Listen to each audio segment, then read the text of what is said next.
Controversy is growing in New Jersey over a racial justice bill, a bill that is now stalled. And that means thousands of mostly black and Hispanic nonviolent defendants are still sitting in prison. Why? Because that bill, originally meant to bring fairness in sentencing, now includes a separate provision that could give corrupt politicians a lot less jail time, too. Chief investigative reporter Jonathan Dienst is live in the newsroom with more. John. Adam, some New Jersey political leaders asking, what does prison time for corrupt politicians have to do with racial justice?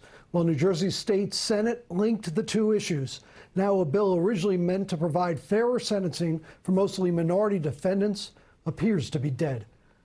The bill's intent was pretty clear, dealing with racial disparities, dealing with, unjust sentences, mandatory sentences that impact, the black and brown community. The Deputy Assembly Speaker says fairness in sentencing for nonviolent offenders was the goal of the Assembly's reform bill.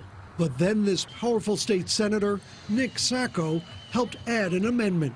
It would eliminate mandatory sentences for some political corruption-related crimes. I just don't see how that amendment fits in at all with this bill. With the state Senate and Assembly at odds over whether corrupt public officials and staffers also deserve less jail time, the initial sentencing reform bill appears dead.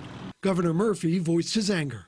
Literally thousands of folks, overwhelmingly persons of color, in our criminal justice system that are being kept there because this bill is not moving.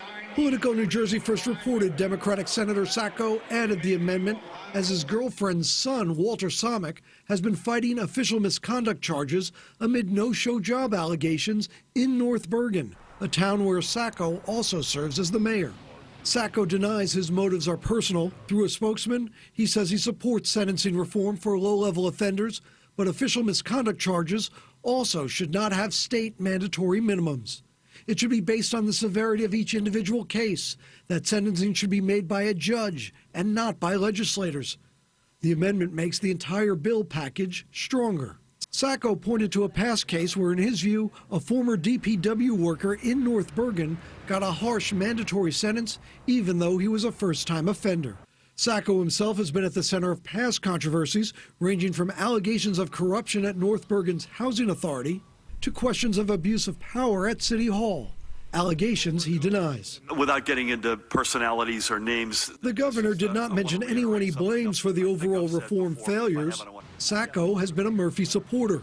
Senate President Sweeney, who has clashed with the governor, did not return requests for comment about the Senate's official misconduct amendment. State Attorney General Gurbir Grewal says he supports justice reform for low-level offenders, but says there's no need to eliminate mandatory penalties for corrupt politicians. Again, because of the corruption amendment, it appears sentencing reform in New Jersey is dead for now. In the newsroom, I'm Jonathan Dienst.